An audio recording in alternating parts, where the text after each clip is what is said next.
Good evening, everybody. I'd like to call to order the regular meeting of Council, Nanaimo City Council, for Monday, April the 3rd, 2023, and respectfully acknowledge that we are holding this meeting on the traditional territory of the Coast Salish people, especially the Snuneymuxw First Nation. And I would ask for a procedural motion to proceed in camera. Councillor Armstrong, seconded by Councillor Perino. Thank you very much. All in favor? Any opposed?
Good evening, everybody, and welcome to the April the 3rd, 2023 regular meeting of Nanaimo City Council.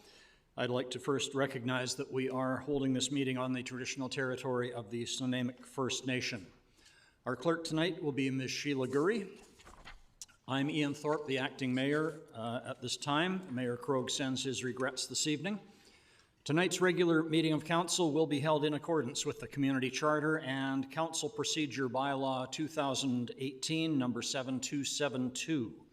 The question period sign-up sheet is on the table by the double doors to my left for agenda items only, please.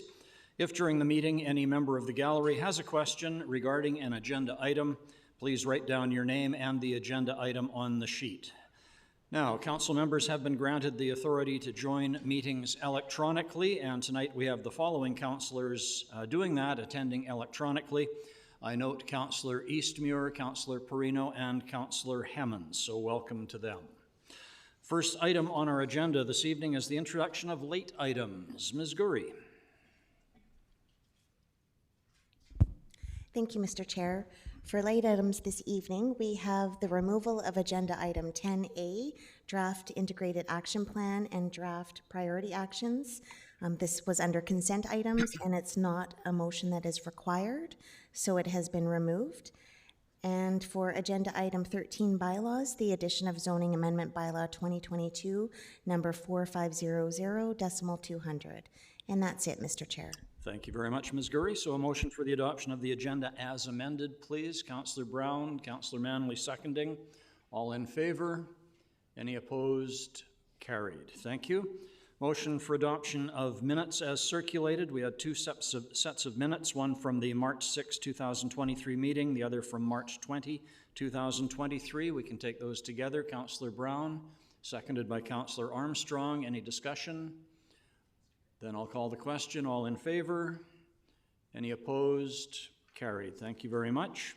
That brings us to the mayor's report, and I'm very pleased to have several things to bring to the attention of our viewers and listeners this evening, starting with the fact that you are invited to come and work for the city of Nanaimo. It's a great place to work. I'm sure all of our employees would agree with that.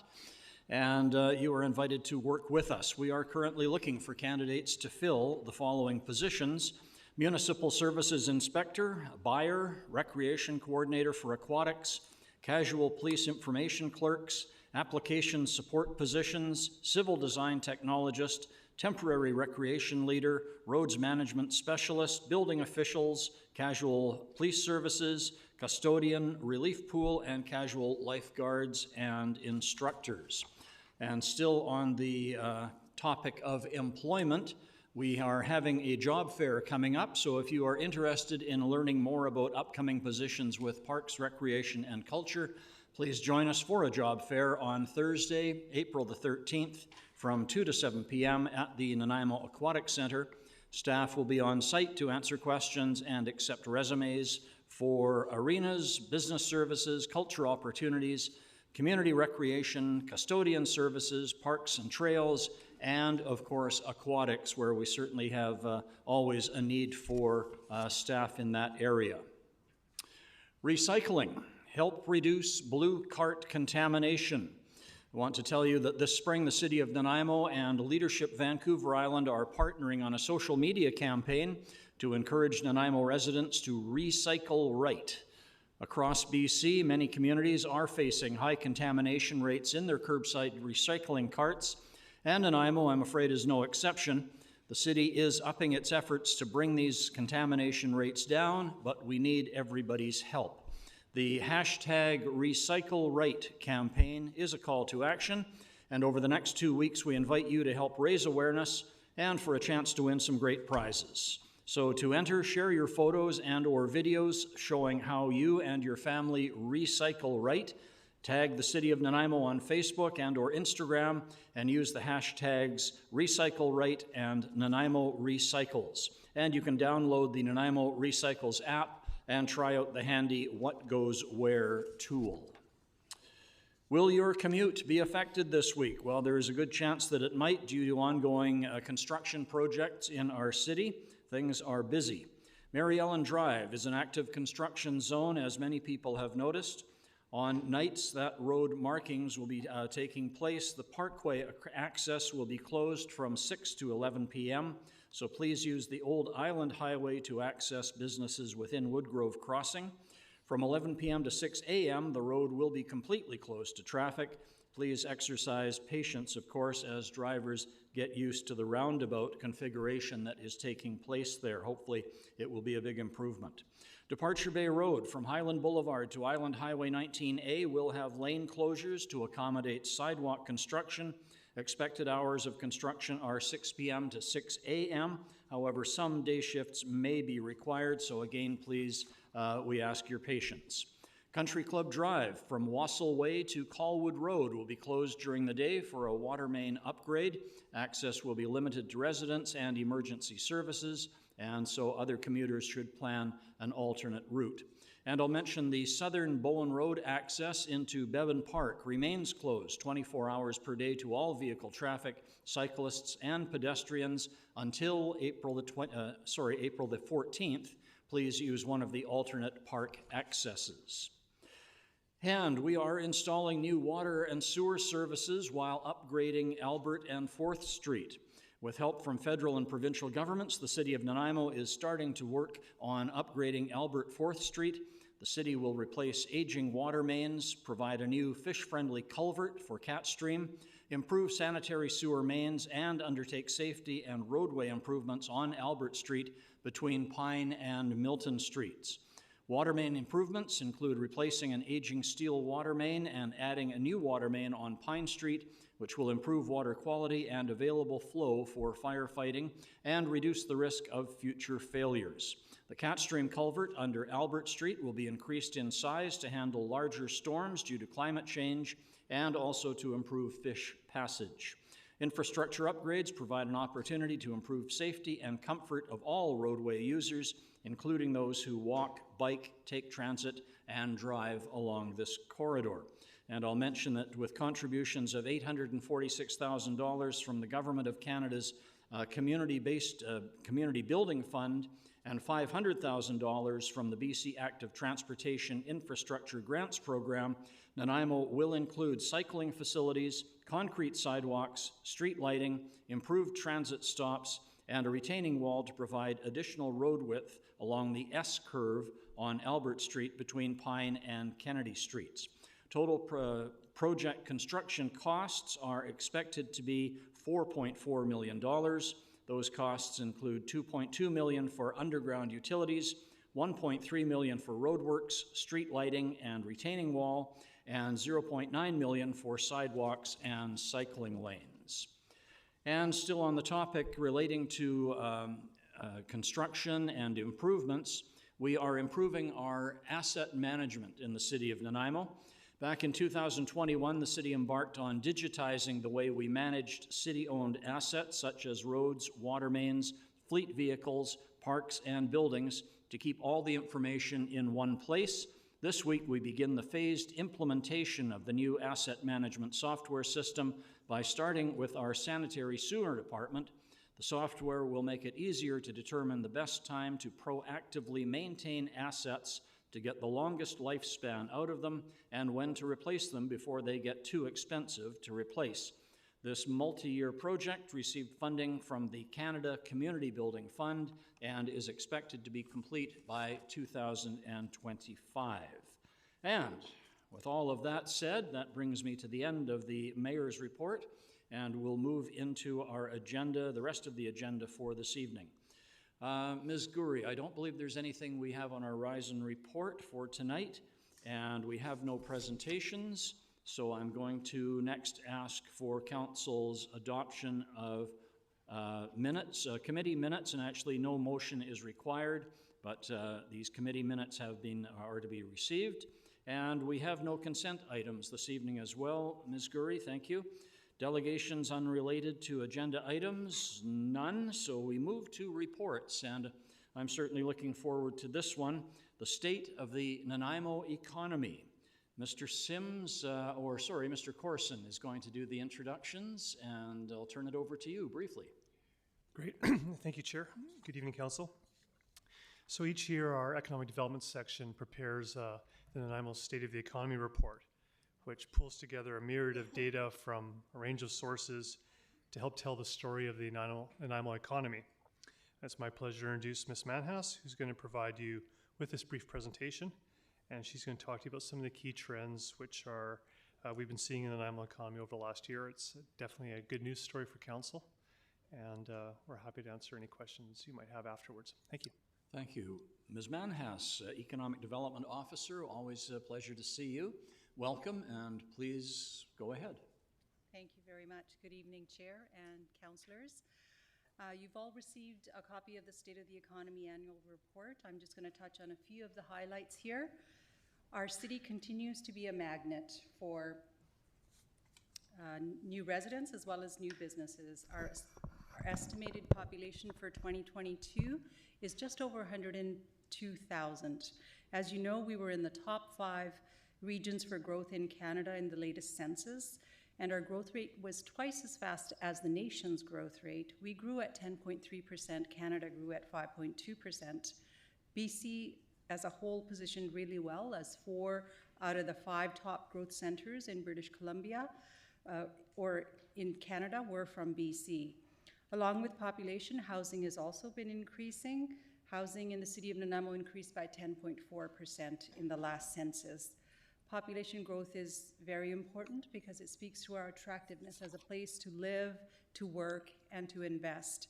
It increases our consumer base, it expands the pool of workers that we have in our community. And there's really 2 ways that a population grows. There's natural increase and then there's migration. Natural increase is basically births minus deaths.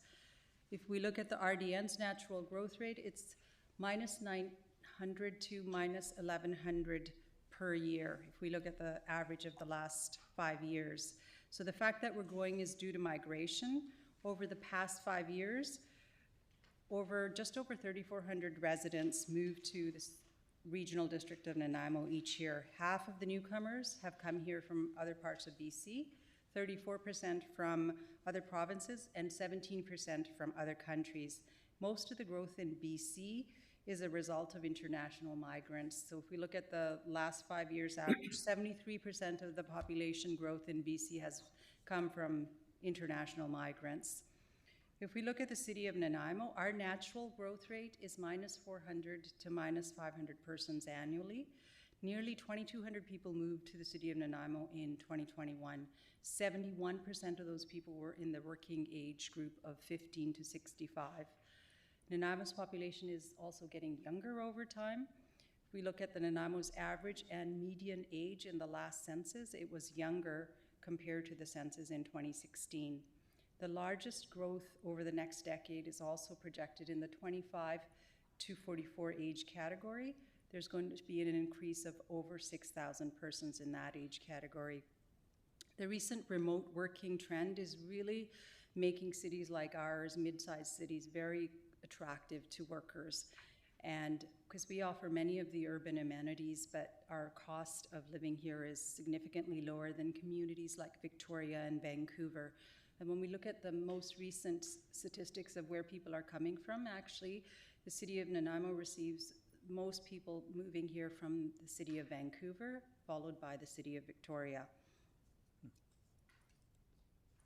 And this is a look at business licenses in the city of Nanaimo. In 2022, the purple is the goods producing sector and the gray is the service sector. In 2022, we had 6,459 businesses. That was an increase of 178 from the year before. And we saw strong growth in sectors such as accommodation and food services. Those are the sectors that were really decimated during the pandemic years. And for building permits, 410.3 million were issued in 2022. That was an increase of 51% from 2021, making it the second highest year on record. So that is remarkable. In 2022, non-residential building permits also increased by nearly 29%. And majority of those were public sector investments. Housing starts also increased by 9% in the city of Nanaimo last year. Comparatively, other communities like Prince George and Kamloops, there was actually a decline in housing starts. The trend towards varied and denser forms of housing is also continuing in the city. In 2022, 77% of new housing starts were apartment type and row type of dwellings. And one of the most interest rate sensitive sectors of the economy is residential construction and residential housing market.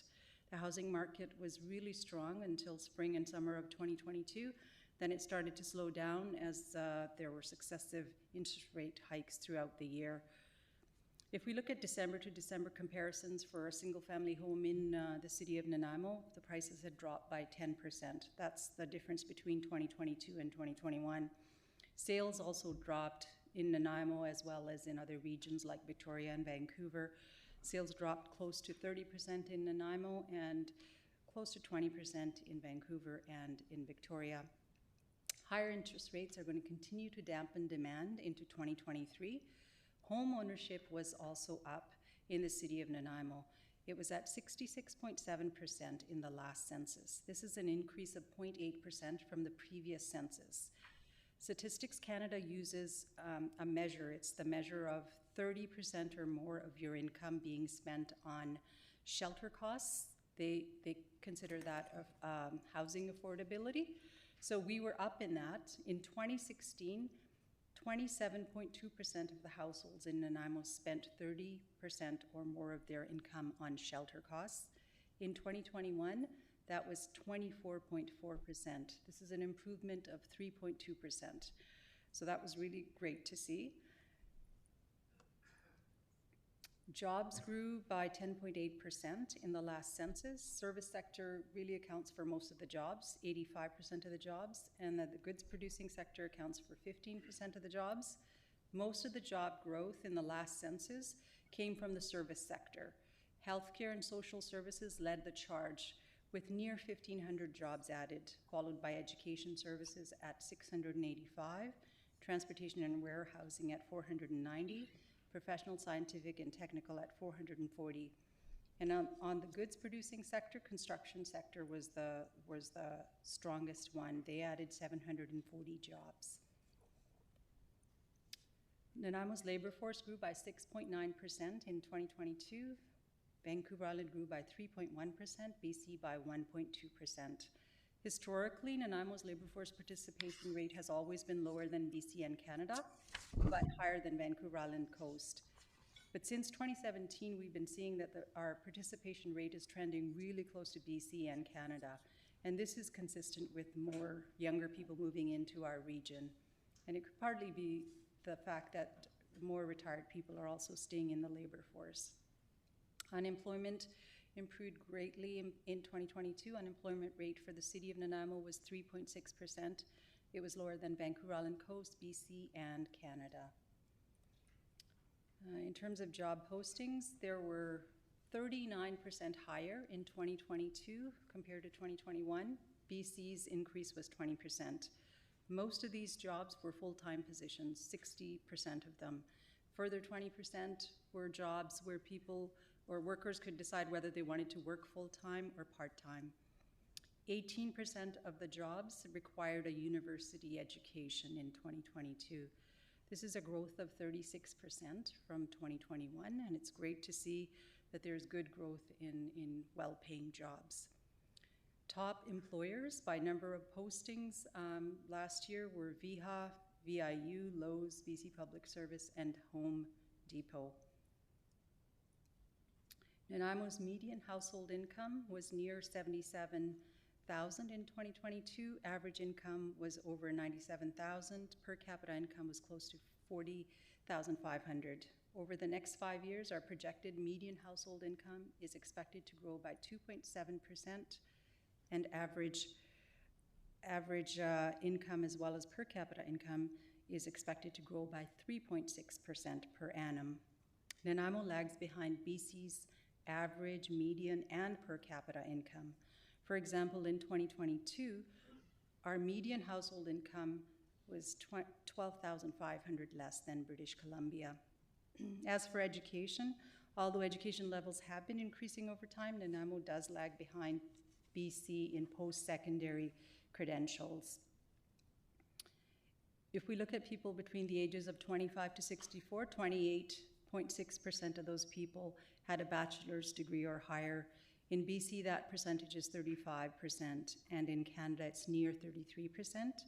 And among youth, we see a similar trend where Nanaimo, it's 42.5% of the youth that are attending post-secondary. In BC, it's 49.2%. In Canada, it's 50.2%. As well, there's a slightly smaller percentage of the population in Nanaimo that have a STEM accreditation compared to BC and Canada. So these factors might explain a little bit on why our income levels are also slightly lower. Tourism sector showed a strong rebound in 2022. Visitor numbers are inching ever closer to pre-pandemic levels. Tourism industry's labor force isn't recovering quite as fast as the visitor numbers are. Government did make lots of policy changes, for instance, to temporary foreign workers and as well as international students working more than they been allowed to work in the past. So those things are making a change for the positive, for sure, for the tourism industry. We saw average occupancy, revenue per available room, as well as average daily room rates all increase. Visitor volumes were up at the Nanaimo Airport, BC Ferries, as well as VICC delegate days were considerably up. And of course, they're going to only improve now that we also have the Marriott Courtyard opening, so that's great. So what to expect ahead? Sluggish, below-trend growth. We're seeing softening of the real estate market in terms of sales, starts, and prices. Inflationary pressures are also curbing consumer discretionary spending. Retail sales are down. Two of BC's largest trading partners, US and China, their economies are slowing down. So that is going to impact our exports. On the positive side, we've had elevated natural gas prices and coal prices, and tourism has really picked up. BC government is planning on turning up the spending this year. In the year ahead, the spending is budgeted to increase by 8% and capital spending by 30%. BC's real GDP is projected at about 0.5% this year. As you can see, there's a significant difference from 2021 when we had GDP growth of 6.2%. And that concludes my presentation for tonight, and thank you so much for your time and your attention, and let me know if you have any questions. Thank you very much, Ms. Manhas. Councillor Geselbrecht, go ahead. Thank you, Worship. Thank you, Ms. Manhas. I just had a question around, I might have missed the stat, but do we have a statistic around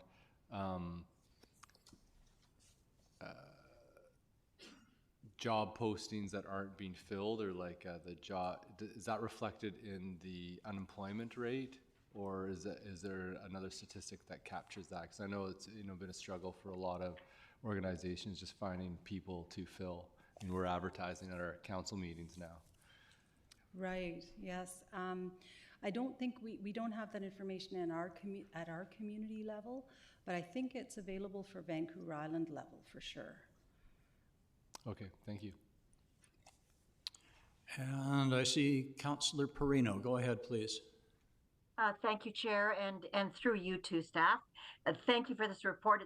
It was wonderful to read it. It's all good news. So, it was inspiring to hear that the city's doing as well as it is.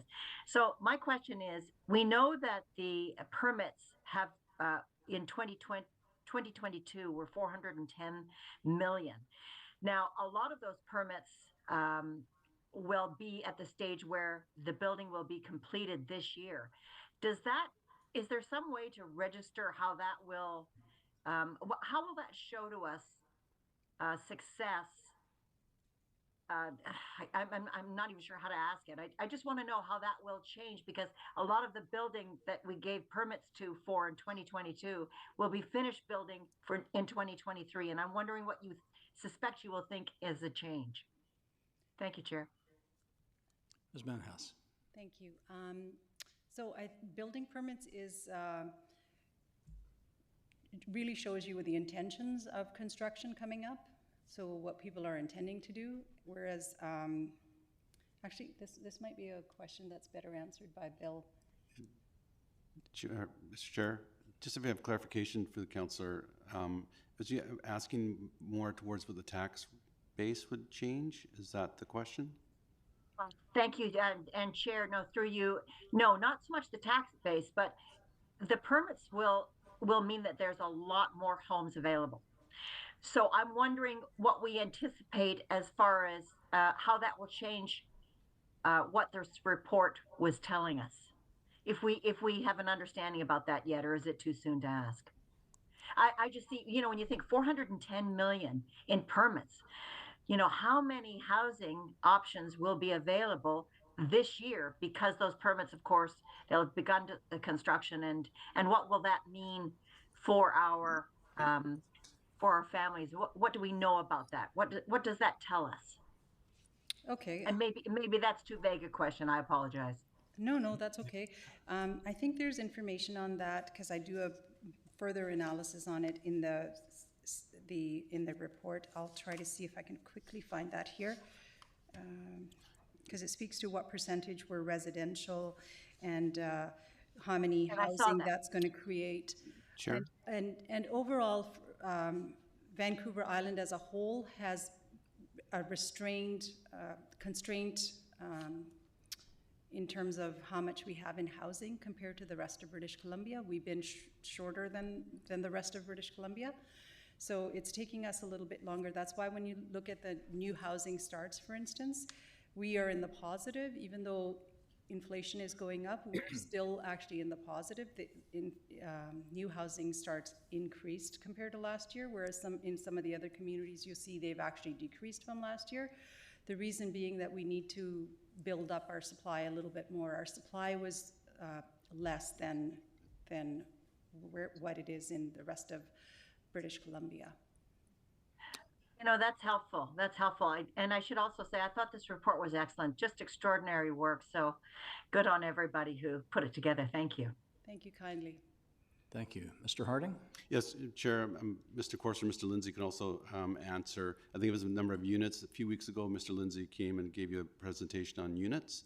He's on, if you'd like to hear, he can give just a bit of an update on those number of units, if that's more what Councillor Perino was looking for.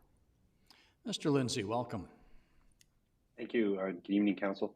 Certainly through the chair, I think you hit on the key points that we've seen significant amount of residential investment in our building permits. There was almost 1,400 units last year. So what that means going forward is we're hoping that as those new units come online, we'll see things like the vacancy rates hopefully begin to ease up a bit. We've seen very low vacancy rates for a number of years now. However, we do know that in order to meet the demand over the next decade, we need to build about 1,400 units a year. So although it sounds like a high volume, it's really kind of just meeting that average that we know to do.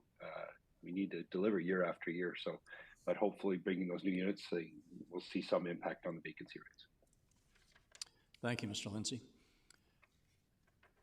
I see no other questions, Ms. Manhas. I guess I would just like to ask if I could. Very interesting report, a lot of positive information. Am I correct in assuming that listeners or viewers can access this report online as through the city website? Yes, that's right. There's a press release going out tomorrow, and it is on the City of Nanaimo's website under the Economic Development section. A lot of great information and a lot of numbers that need careful study. But thank you so much for coming this evening, giving your report, and thank you for your work as the Economic Development Officer for the City of Nanaimo. We certainly appreciate your efforts. And Mr. Corson as well for your work and your work with the Nanaimo Prosperity Corporation, which we're glad to see getting back up and running. So thank you both. Very much.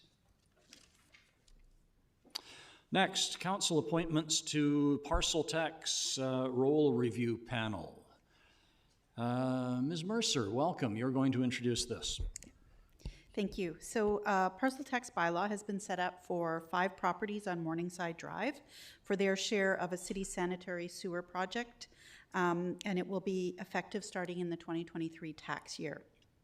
So 3 properties have paid the amount in full, but 2 of the 5 properties have opted to pay the amount over 10 years on their annual property tax notice. So as such, per the community charter, a parcel tax roll review panel must be set up to consider any complaints, and staff are looking for 3 members of council and 1 alternate to sit on the panel, and the panel review is scheduled for April 20th at 2 p.m. in the boardroom at SARC. So we're happy to take any questions if anybody has any. Council, if there's no questions, I look to Ms. Gurry for advice on process here, and I'm wondering, because my memory is faulty, who served on this in past as maybe a starting point? Thank you, Chair. So through you, I looked into it, and the previous members that sat on the parcel tax roll review panel were Councillors Hemmons, Thorpe, Turley, and the alternate was Councillor Martman.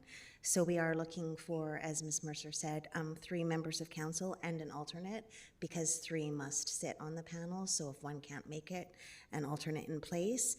As for process, there is a meeting scheduled. However, that will be the only meeting of the year. Is that correct, Ms. Mercer? Yes, that's correct. So it's just for 1 meeting, April 20th. As for process, if we could have 3 volunteers and an alternate volunteer, that would be wonderful. All right, thank you. And I see Councillor Perino has her hand up. Thank you, Chair, and I'd just like to put my name forward as one of the council members. Thank you. Councillor Hemmons. Thank you, Chair. I'll volunteer as well. Thank you. Any other volunteers?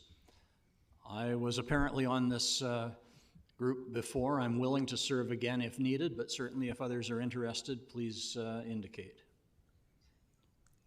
Don't all do it at once, though.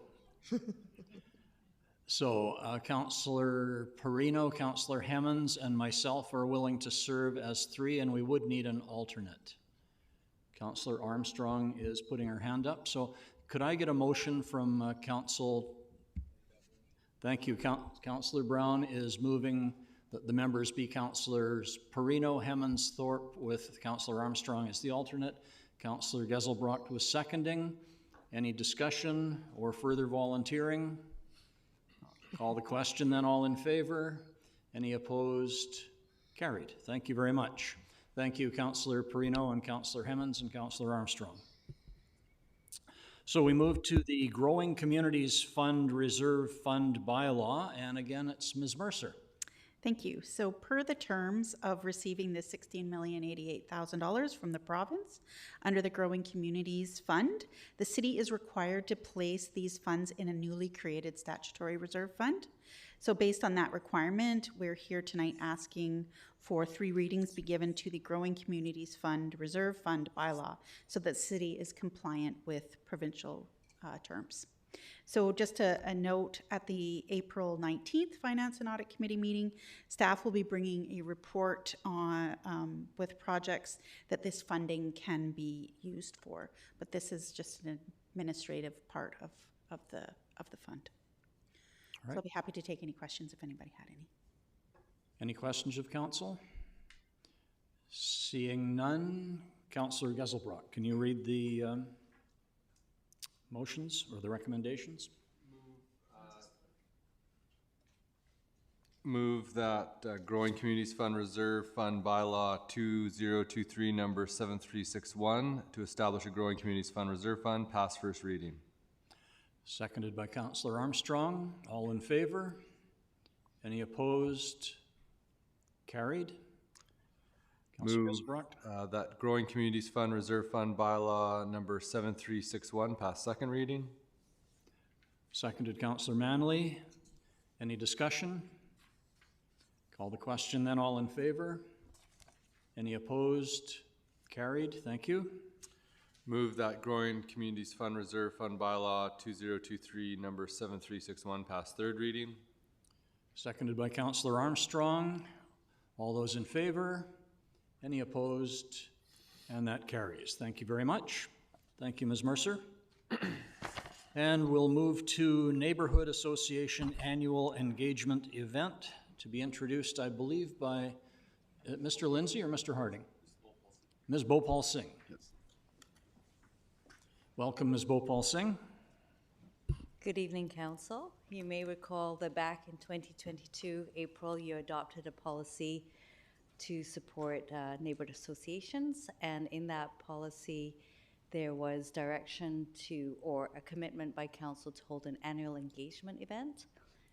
Since then, in July of last year, we also adopted City Plan, which supports engagement with community, including neighborhood associations and others. And so what we're bringing forward to you today is a plan of action for our first annual neighborhood association engagement with Council, and Ms. Brinkman and Mr. Schulberg will take you through what we're proposing, and you have an opportunity to confirm our direction or provide us with alternate feedback. Thank you. Ms. Brinkman and Mr. Schulberg, welcome. Thank you. So the intent for this year's Neighborhood Association Engagement event is to build on the input received from neighborhood associations over the past 2 years as part of the City Plan engagement process. So as part of that process, there was a survey of neighborhood issues and priorities that was conducted. And also as part of this event, just a check-in to hear from the neighborhoods on their collective priorities and discuss solutions. And the results from it will inform actions in the Integrated Action Plan, or can inform Council's decisions regarding the Integrated Action Plan. In addition, a few weeks ago on March 15th, Chris Schulberg and myself attended the Neighborhood Network meeting, and in which we sort of presented sort of this outline of how we envision the neighborhood engagement event, the proposed format. And in general, we felt that most in attendance at the Neighborhood Network meeting were generally supportive of the format proposed for this year, and we made some adjustments based on some input that we had received at that meeting. And what we heard from them is, if based on how it goes this year, we may get input from the group, and we can adjust next year for next year's engagement event accordingly. So that's all I have, and I'll pass it to Mr. Schulberg. Thank you, Lisa. I'll just give you a quick run through of the core of the report before you, basically how the event itself on April 26th will be organized. Before the event, we will be looking to send out invitations to recognize neighborhood associations, meaning ones that satisfy the organizational criteria contained in the neighborhood association supports policy adopted by council about a year ago. Each neighborhood association will be invited to and asked to submit their top 3 priorities prior to the event, and this will allow us a bit of time to prepare resource material related to those. They'll either reconfirm what we already know from a 2021 survey of neighborhood association inputs, or if there are new items that allow us to prepare for that information at the event itself. The neighbor associations will have a chance to also review the draft integrated action plan, which is currently on the city website. During the event, there's basically 3 components. There'll be an introduction welcome component, and also that talks about the purpose of the meeting or of the event itself. And really, we're going to try to emphasize not only the priorities of the neighborhood associations, but the idea of getting to actions based on those priorities. We're very much interested in winnowing it down as much as possible to actionable items that can come away, that we can take away from the meeting itself.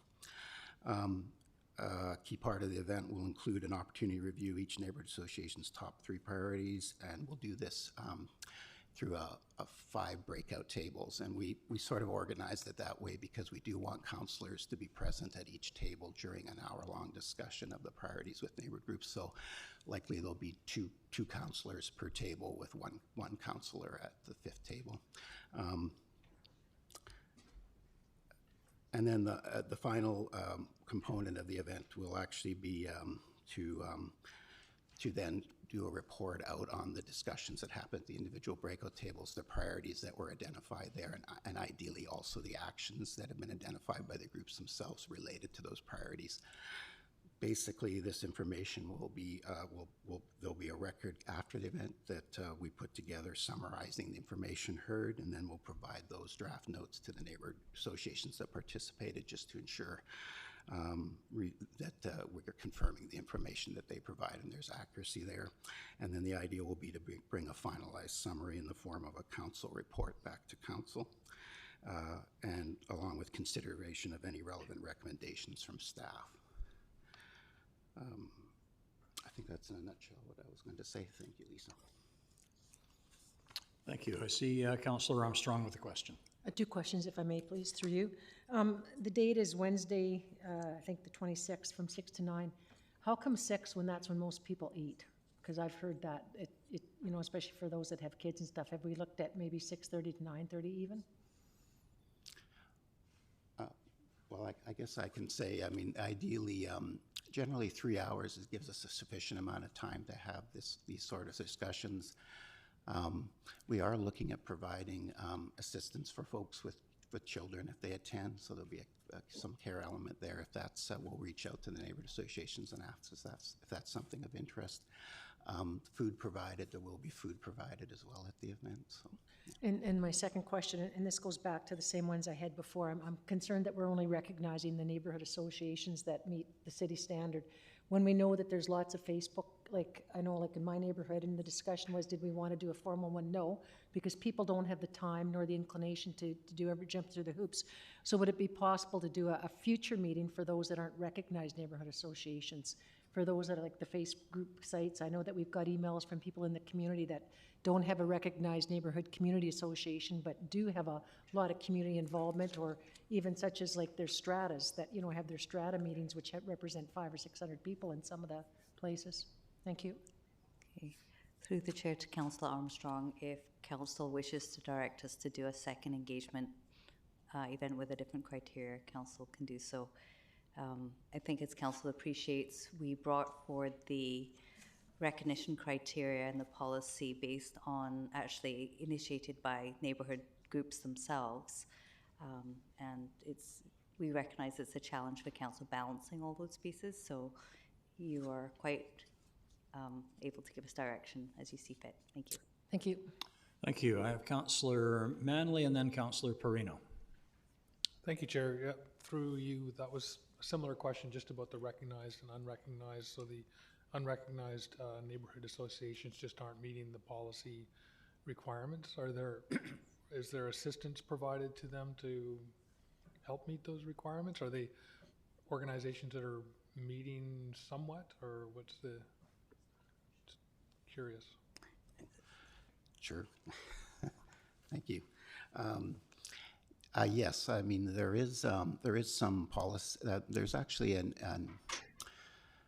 on our website, the city website, there is some direction about how you go about building a neighborhood association and sort of the actions that can be taken there. We're certainly as supportive as we can be of groups taking that action.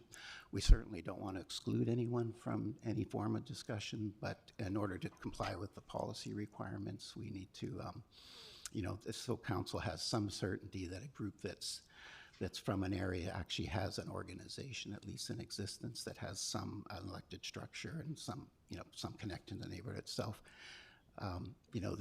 It's a tough one, but it was a process that we went through trying to find the best, the most equitable way of recognizing neighborhood groups, short of, for example, at one point there was a thought maybe we could look to nonprofit society status for groups, but we found that in Nanaimo, most of the groups do not have that status.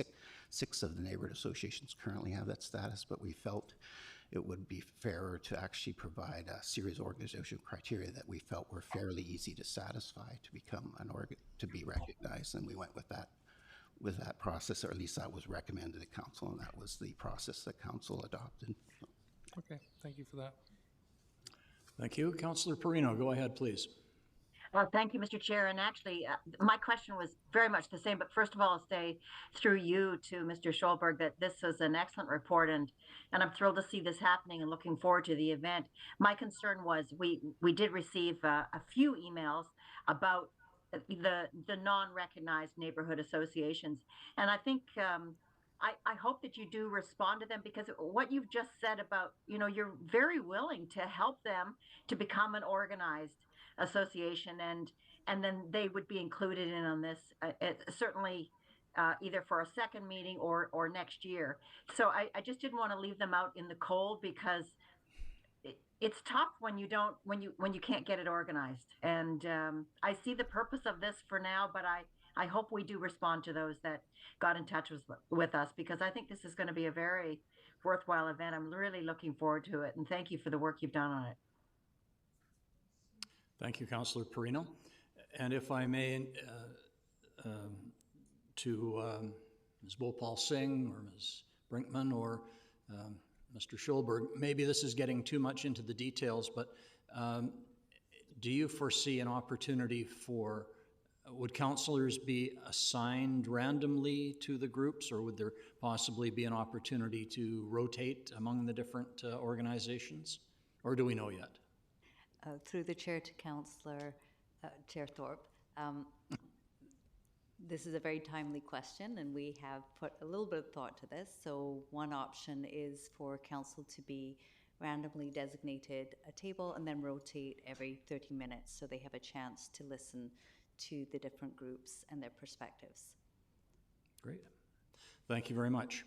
I'm seeing no other questions on my speakers list. Oh, now Councillor Eastmere pops up. Go ahead. Thank you. I just wanted to clarify. So is it true that there's 6 not recognized neighborhood associations that have not been invited to participate in this engagement session? Do I have my number right there? Through the chair to Councillor Eastmore, that is correct, yes. And would it be possible, is it just that we have a capacity issue at this particular event that we wouldn't be able to include them? Because I feel like it might be a good event that could help them get the information that they would need and get the engagement that they would need from their community in order to become recognized. And it just feels like a bit of a missed opportunity to bring them into this conversation. Through the chair to Councillor Eastmore, at this stage, what staff is proposing is in compliance with the Neighbourhood Association Supports Policy. But if we receive different direction this evening from council, then we can proceed accordingly. And just to clarify, the invitations haven't been sent out yet to the event, so we're first checking in with council on how to proceed, and then following this evening, we will move into the next steps of organizing the event. Thank you. Councillor Armstrong. No? Thank you. I'll just comment in terms of history on this, that it's been a difficult path to travel, and I think I can state truthfully that the city has made good effort to encourage community organizations to formally organize themselves and comply with what we have set down as basically, I think, quite minimal requirements to be recognized as a neighborhood association. And I certainly know that other groups that are out there that have not taken that step, I would encourage them to do so, and the city is willing to help you get organized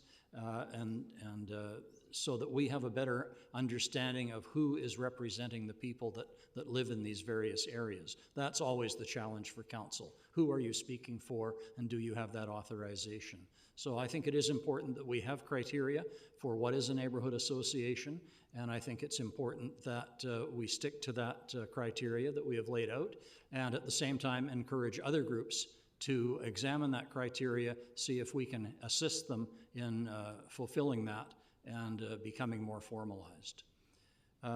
Council, any other thoughts or questions? We do have a recommended motion if somebody is prepared to make it. Councillor Armstrong moving the motion. Councillor Geselbrecht is seconding. Any other discussion on this? I'm seeing none, so I'll call the question. All in favor? And any opposed? And I note Councillor Brown is opposed. That motion carries. Thank you very much, Ms. Bhopal Singh, Ms. Brinkman, and Mr. Schulberg. Thank you. And we'll move to Mr. Harding, I believe, excuse me, for the next item, which is the East Wellington Park Plan. Thank you, Chair. I'm going to quickly turn this over to Ms. Beck, our Parks and Open Space Planner, to go through the report and the presentation that she has. I will quickly say, though, when we're really pleased to get this back to Council, our hope was definitely to have brought this back to you much earlier, but for a variety of reasons, some of which Ms. Beck will go through. It's been delayed in getting it back to you, but we're very pleased to finally bring this plan to Council for consideration of adoption. And I'll turn it over to Ms. Beck. Ms. Beck, welcome. Thank you, Chair, and thank you, Council. Yes, the East Wellington Park Plan. So a little bit of background about this park plan and this location. This is located at 2191 East Wellington Road. It's about 30 acres in size. It was acquired in 2014 to facilitate the expansion of the Millstone Greenway, which is a nature corridor that runs from East Wellington Road through the Buttertubs Marsh, down along the side of Bowen Park, along the side of Barsby Park, and then down through Maffeo Park into the ocean. It's located in the Agricultural Land Reserve and in the floodplains of the Millstone River. Much of the winter months, it is actually underwater. It is also the site of the future Millstone Sewer Trunk expansion, which is proposed for 2024. It has been a location that has been formally used for years for dog walking, nature viewing, and stargazing. This property is unique as it is one of the few park parcels that we have that is actually located in the Agricultural Land Reserve and adjacent to the Millstone River, which means there are different levels of review that we need to consider when we're looking at the park plan, but also provides unique opportunities. It currently supports a forage crop that is cut yearly, and that happens usually in July.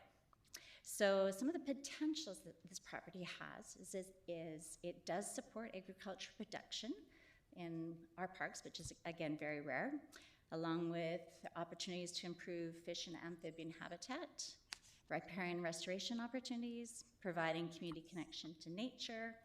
It also has excellent southern exposure, which I understand is important to stargazers. So it's a great park for the potential of becoming an urban star park. And for years, it's been used informally by dog owners. So, as Mr. Harding said, this planning process has occurred over a number of years. The park plan actually has involved 4 different park planners and evolved over the birth of 3 park planning babies. Oh wait, let me change that. 4 park planning babies. If you remember Madeline Coe, who presented in 2019, she had a baby a month ago. So baby Bernie is our number 4th park planning baby. So to recap the process so far, 2018, the conditions of the site and a previous biophysical assessment was reviewed and updated. The public was informed of the park planning process. An online survey was created, an open house was had, and conversations were made between the public stakeholders and regular users of this parcel of property. In 2019, the initial concept and park plan was created and presented to council, and I know some of you were there back then in 2019, and council made some recommendations moving forward. Some of the recommendations were posting the draft plan online, holding another open house and gathering more public input on the plan, and submitting a non-farm use application to the ALC for park development, and then reporting back with the final draft. And here I am today reporting back. So since that date, in 2019, the draft plan was presented to the public and stakeholders, along with another open house and another online survey. And environmental assessments were completed. Here are the environmental and agricultural reports that were completed: the biophysical assessment and user group land review, the Millstone River East Wellington Parkside Channel conceptual design, agricultural assessment was completed, and then I'll come back to the non-farm use application. One thing that was mentioned actually in 2019 council was around lights. So I think that was Councillor Brown that you talked about it. BC Hydro did upgrade their lights in that neighborhood to LED lights, which has helped the stargazers quite a bit and supporting that dark sky. There have also been ongoing discussions with the Agricultural Land Commission since the draft plan in 2019 and the final concept plan around their recommendations, suggestions, and items that would require the ALC approval and potentially non-farm use application being submitted. These recommendations are reflected in the updated plan draft, or the updated park plan, and the ALC also recommended that we do one single application for the park plan and the sewer trunk upgrades.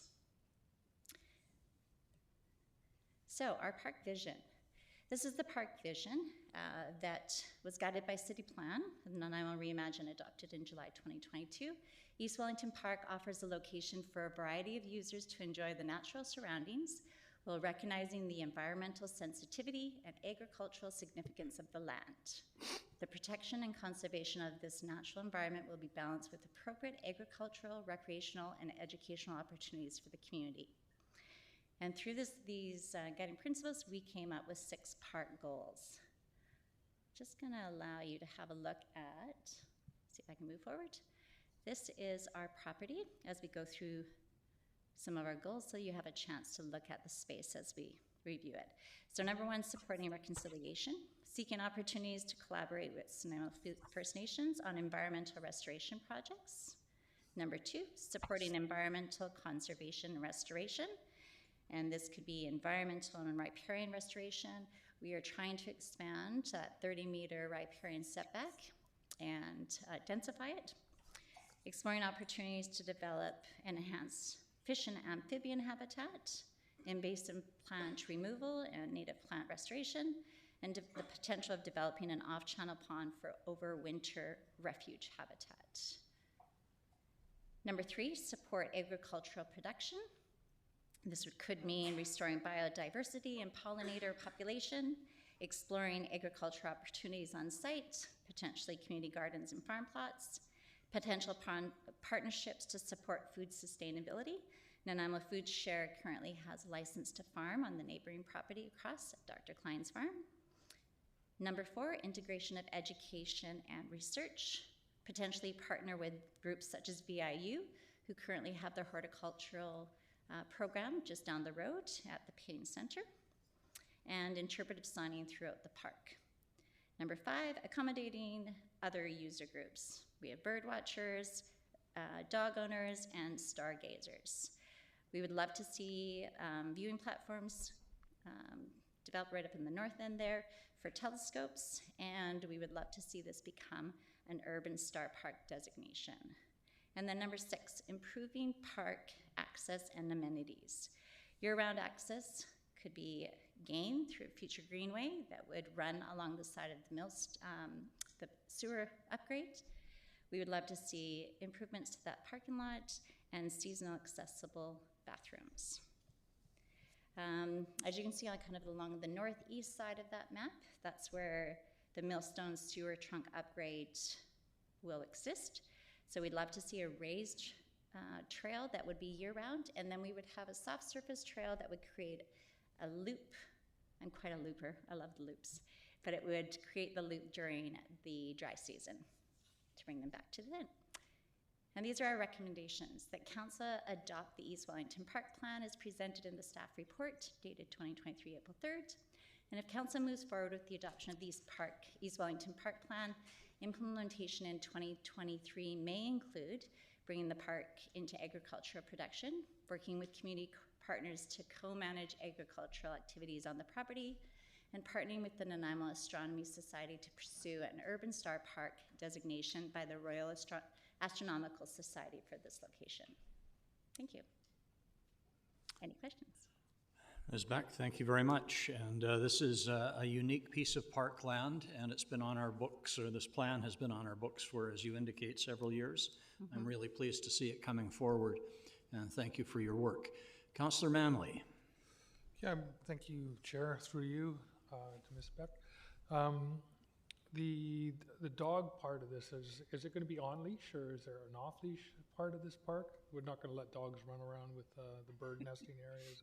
This currently is an on leash park, and there is potential for conflict with off leash designation of this park with nesting birds, the agricultural land. There's potential for the agricultural land to move into different type of crops. Currently it's a hayfield, but we do have the potential of creating different type of farm crops throughout. And so currently it is an on-leash dog park.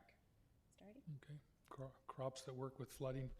There was a study done on a side channel? Is that something that's it's called, like for salmon habitat? Yeah, it's actually an overwintering, and let me see if I can go back to it. Red to go back there. So if you see at the bottom that south circle, it's actually a potential viewing platform that would oversee kind of where that off-rearing side channel off-wintering habitat would be. And there is the potential to provide one just to support fish habitat, amphibian habitat. And that would be one of those items, if we did move forward, that would require the ALC non-farm use application. Okay, thank you. Thank you. I have Councillor Brown, followed by Councillor Perino. Well, thanks, Chair. I didn't see the additional hand up. I was just going to move the recommendation when we get there. All right, thank you. We do have a couple of other speakers, so I'll go to Councillor Perino and then Councillor Geselbrecht. Thank you, Chair, and a question through you to staff, to Ms. Beck, sorry.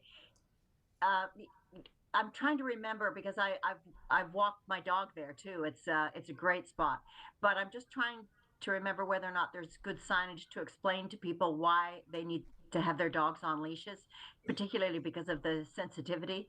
I can tell you that I don't see too many dogs leashed walking there because it's so big, right, that they can really let loose. And so it's, people would leash, I think, if they realized how sensitive the area is. That's my first question. And then the second question is, you actually have to go to the Agricultural Land Commission when you plan to use some of the land for agricultural purposes to even ask for a portion of it to be park. Is that correct? No, thank you for your question through the chair to Councillor Perino.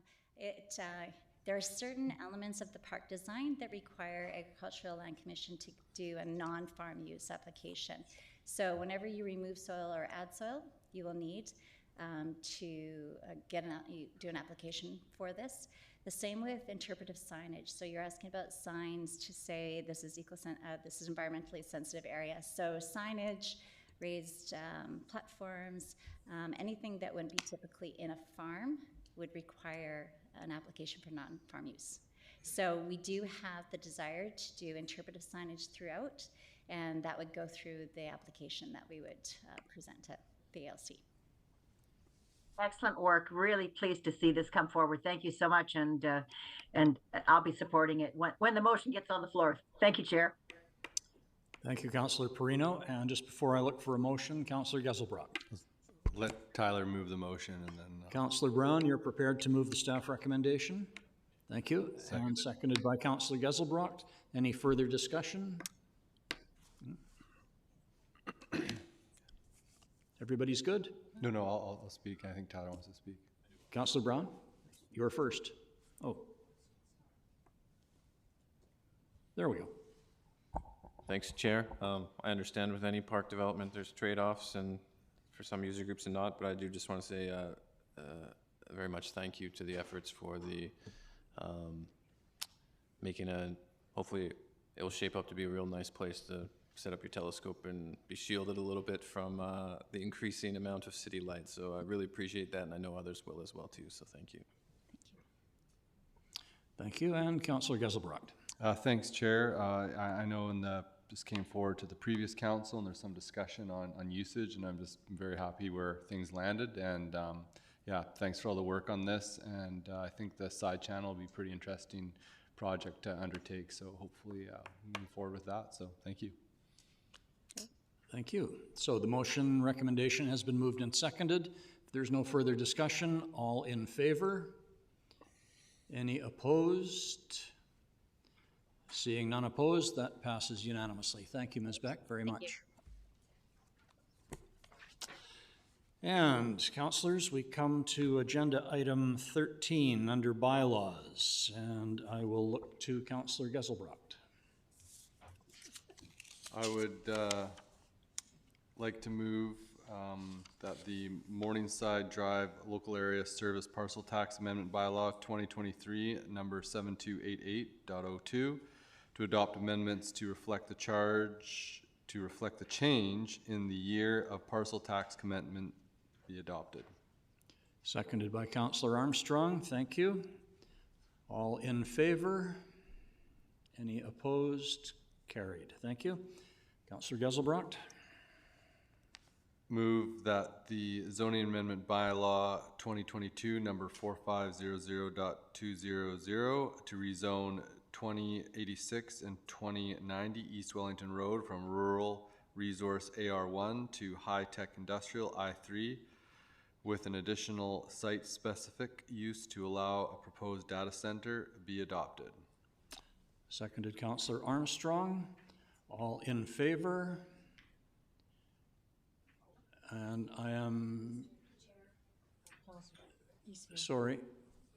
I'll look to Ms. Gurry before I take the vote. Thank you, Chair. I just saw Councillor Eastmere has her hand raised. I know normally there's no discussion during the adoption, but she does have her hand raised. Certainly, thank you. Councillor Eastmere, go ahead. Thank you. Forgive me, am I allowed to ask a question at this point? I don't believe so, but I again look to Ms. Gurry. Thank you, Chair. Through you, no, you could state opposition or in favor of this motion, but because this matter has been to public hearing and it has been closed, the clarification period from staff is normally done at third reading. So it would be a little, I'd be a little hesitant to see where your questions would go at this time. That's just my advice. But. Yeah, fair. Thank you. Yeah, I mean, my question, were I able to ask one, would just be about the conditions of the rezoning which are listed and just whether those conditions have been met. But if that's not an appropriate question to ask, and it seems like it's not, then my comment would be, like, as a new councillor coming into this, when it's already been to public hearing and we're not allowed to ask more questions or take in any information beyond what's been made available in the staff report and you know, watching the available videos and reading the public hearing submissions and the minutes from the public hearing, recognizing that the public hearing video isn't actually available, which is I find unfortunate. I just haven't been able to get to a yes on this, so I will be voting in opposition, just recognizing those constraints that I've really felt as a new councillor coming in at this point. Thank you. No, thank you, Councillor Eastmere. I totally recognize your concerns and your points are well taken. It's it's unfortunate the way the timing on this has developed, but I hope you can understand the process that's being followed. Ms. Gurry. Thank you, Chair, and I believe Mr. Lindsay is on the screen. I'm not sure if he wants to talk to if the conditions have been met or whether that answer can be provided or not. Thank you. Mr. Lindsay. Thank you, Chair. Yes, we bring forward items for consideration of adoption only after all of the conditions have been met, and that would apply to any bylaws. So that's a general clarification I can make. So, and on these on issues like this, where you're coming forward for adoption, if there are questions of clarification, staff can certainly do that. And Ms. Curry is correct. It's the new information. It's difficult and somewhat. We'll be careful about trying to answer those, but questions of clarification are absolutely welcome. So if I heard Mr. Lindsay correctly, if there is a question regarding clarification, it would be in order? Yes, that's correct, Your Worship. And so he did answer Councillor Eastmer's question that all the conditions have been met and they would have to be met before coming to council this evening for adoption of the bylaw. All right. Thank you very much. So, councillors, I am going to call the question. This is fourth reading, and Councillor Geselbrecht made the motion as next in line as acting mayor. It was seconded by Councillor Armstrong, so all in favor. And I note Councillor Armstrong, Councillor Thorpe, Councillor Brown, Councillor Hemmons, Councillor Perino, and those opposed, Councillor Eastmuir, Councillor Geselbrecht, and Councillor Manley noted as opposed. And that passes. Thank you. And I believe that brings us to a notice of motion that Councillor Armstrong wishes to make.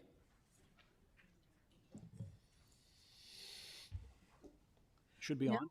Yeah, I move that council direct staff to prepare a report outlining options to charge the province for all medical calls attended by Nanaimo Fire Rescue, including costs related to wear and tear on the fire trucks and other equipment. And that, at this point, is a notice of motion. Notice of motion, that's it. Thank you, Councillor Armstrong, so no action required on that this evening. We have no other business that I'm aware of, and Ms. Gurry is checking the question period sheet.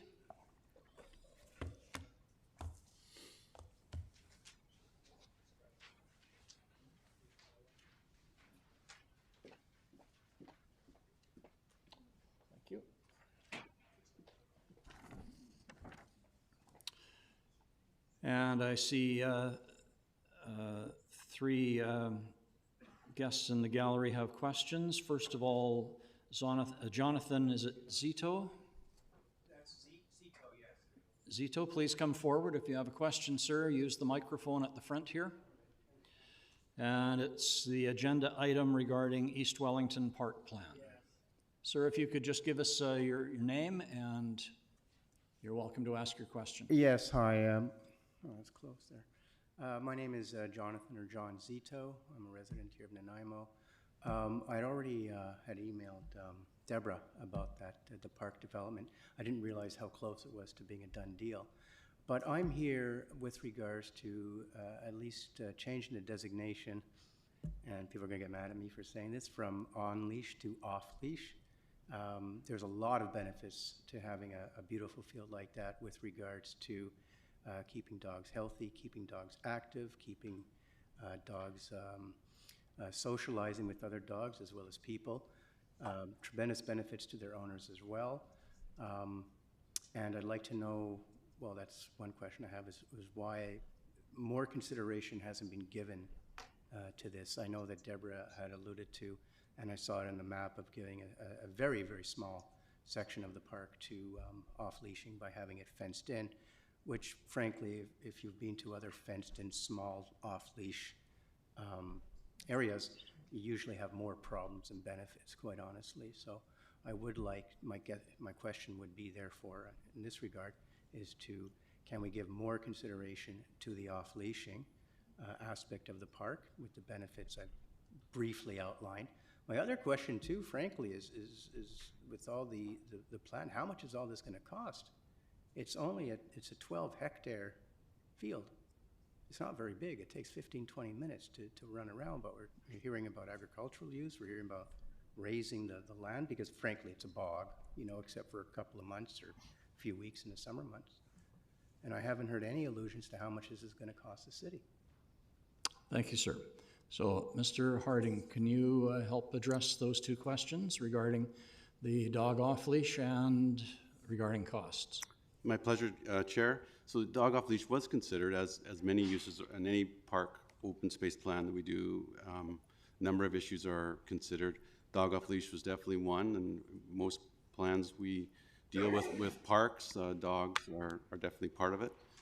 Given the balance of the environmental assessment, the riparian issues, and the issue that, or the aspect that it is one of the only real agricultural areas we have, through Reimagine, we saw a lot of desire for more agricultural lands in our parks, use with agricultural growing groups.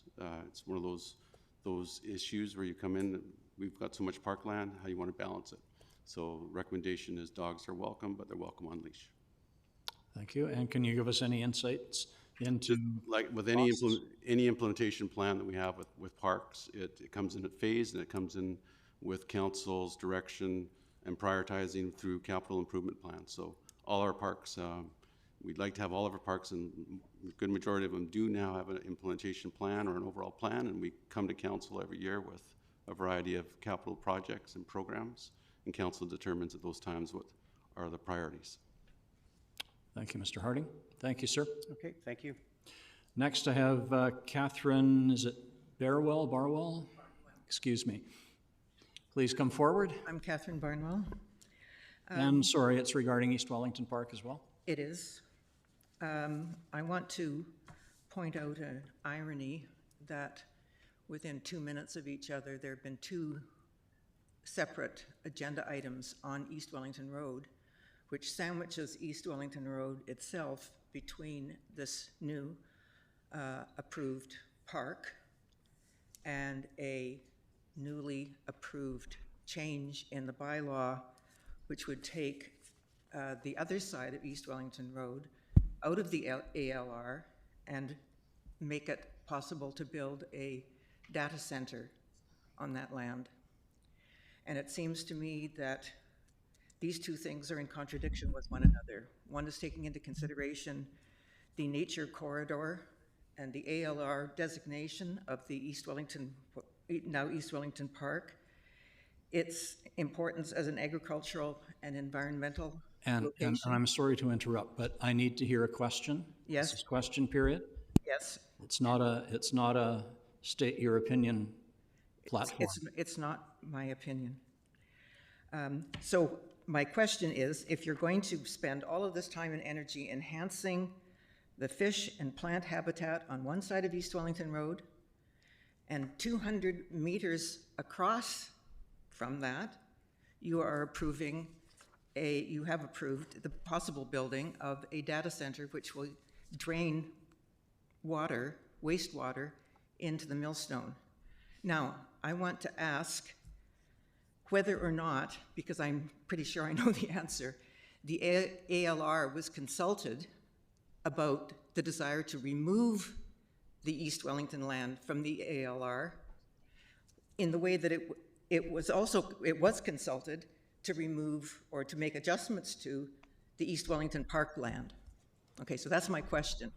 Was the ALR consulted as strenuously as you seem to have consulted it for the park for the purpose of building a polluting data center? Thank you. Mr. Lindsay, would you be the best person to clarify? Thank you, Chair. I can confirm that the lands on the north side of East Wellington, the lands that were subject to the earlier rezoning this evening to industrial, are not in fact in the agricultural land reserve, have not been in the agricultural land reserve. They've in fact been designated industrial for many years under the city's city plan. So not in the ALR, just to clarify. Thank you. I'm sorry.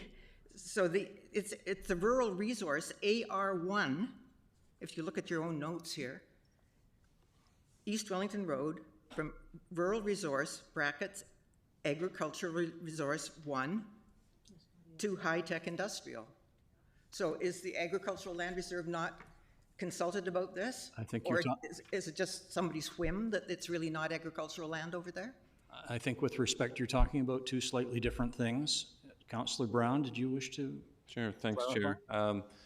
There's, on the one property, the East Wellington Park, there's actually two designations. One is the local zoning, the City of Nanaimo, and the second designation of the ALR is provincial, established by the Agricultural Land Commission. So ALR is a provincial designation. When it comes to the other property that was subject to the rezoning, the agriculture component in the name is related to the zoning. It does not have that provincial designation. So it's a meaningless designation, basically. not a meaningless designation, but the two properties are classified differently when we're looking at it through the provincial overlay of the ALR.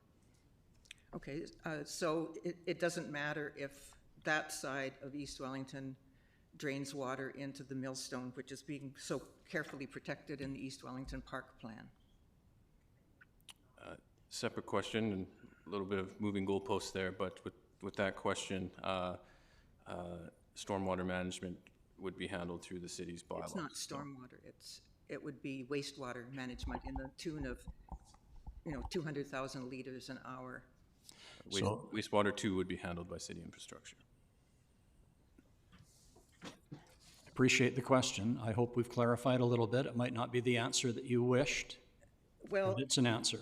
yeah, and I think I need to know now, then, my next question is, how can I have any kind of influence or input over the design of this data center and what it's going to do to the environment when it's right at like 200 meters from we're so earnestly protecting the environment to who cares about the environment on the other side? And I think that has to be, there has to be some forum where that can be expressed, because I think it's typical of Nanaimo planning that they would have these two completely conflicting views within 200 meters of one another. Thank you. No, excuse me. We don't have public displays of either support or the opposite. Thank you. We need everybody to feel free to express their opinion and ask their questions without any possible response from the audience. Thanks for your cooperation. And Mr., I'm sorry, is it? Yeah, scribble that. It's Jeff. Yeah. Annesley? Annesley, yeah. So it's about 13B. So just bear with me for a second. I have a question here.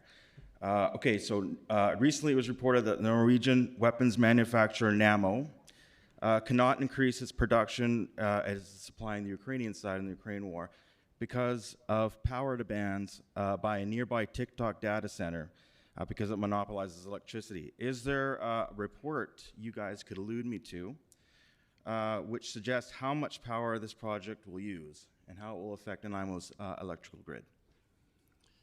I'm not sure that that information is available. Mr. Harding, Mr. Lindsay? No.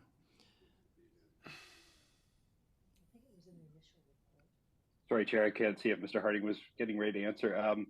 So of course, the hydro grid's not controlled by the city, so it'd BC Hydro, so it would be up to BC Hydro to determine if they had adequate ability to service any use, including any larger industrial uses.